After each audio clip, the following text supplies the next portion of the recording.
Hello, sixth graders. It's Mr. Gardell. It's old Mr. Gardell today, and the reason I'm feeling old is because I forgot something. I forgot our joke. Yeah, I guess that's what old age does to you. You forget things, and I guess that's me today. So, my apologies. Okay, let's get serious. Sorry, I honestly don't have a joke for you, but I will work on coming up with one next time. I promise you that.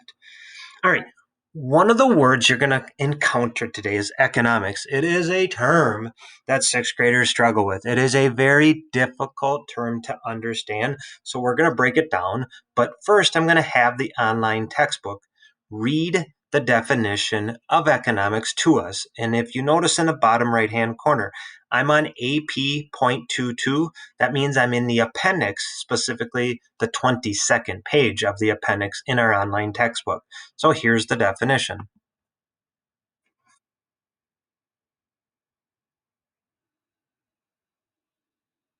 All right, so let's look at the first part of that definition, the study of how people make, sell, and use goods. Okay, let's say you have an iPhone or any cell phone for that matter.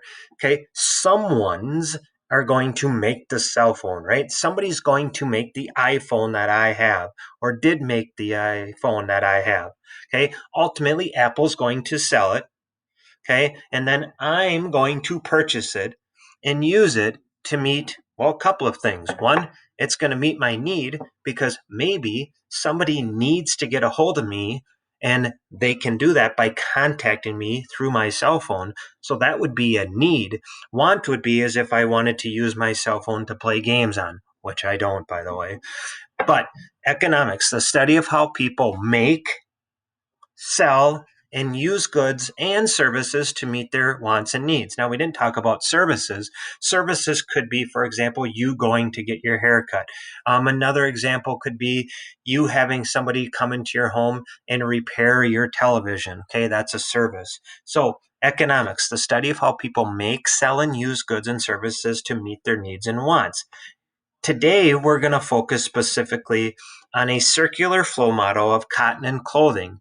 And this circular flow model focuses on the economics of slavery. So I'm going to read this section to you, and then we're going to discuss it briefly. But in the end today, what you're going to do is using this circular flow model, you're going to explain the economics of slavery that took place during the Civil War time period, because slavery was a huge issue or cause hinted of the Civil War. And really, when you stop and think about the southern plantations, plantations meaning large farms, one of the most important crops that was grown was cotton. Why? Think about what's cotton's used for. My t-shirt, for example, that I'm wearing right now is made 100% out of cotton. You may be wearing something that's made out of cotton. All right, here we go. A circular flow model is used to show the interaction of buyers and sellers in a market economy. This model shows how slavery connected the North to the South. The marketplace connected buyers and sellers even when they came from different regions. Hold on, let me scroll up. For example, a farmer from the South made money from cotton grown on his farm or plantation, right? Obviously. So the farmer would have the slaves pick the cotton. Then the farmer or plantation owner would sell the cotton, for example, to a northern clothing factory. That northern clothing factory would have to pay the farmer money, right, in order to get what they wanted, the cotton. And in the end, the northern clothing factory would take that cotton and make clothing out of the cotton and then sell it to people in the north. So let me keep reading.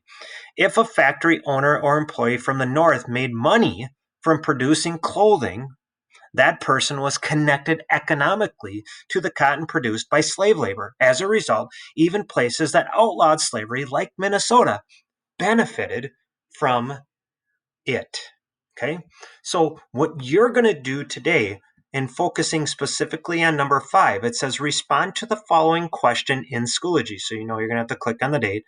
And then The question's going to state, explain the economics of slavery by using the circular flow model, cotton and clothing, on page 8.05.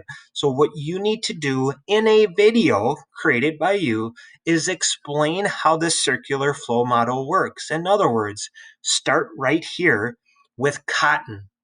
Okay, and take it from there. I'm going to stop and not say anything more, because if I say anything more, I'm going to give you the answer, because that's what I do when I get really excited about teaching students about different topics, this being one of them, this being something that really caused, in my opinion, the Civil War, and many others believe the same thing. That of cause, of course, is slavery. All right, enough. I got to stop. So make certain that you do create your video based on this circular flow model. And what I would encourage you to do is to make sure you look at it. And as you're creating your video, you, of course, can be looking at this and talking about it as well. I believe that's possible within Schoology. It just might take you a second or two to go back and stop your video after you created it. So, as always, if you have any questions, please contact me or your HOA teacher. And before I let you go, enjoy Chapter 4, Bull Run in Soldier's Heart. Take care and have a great day.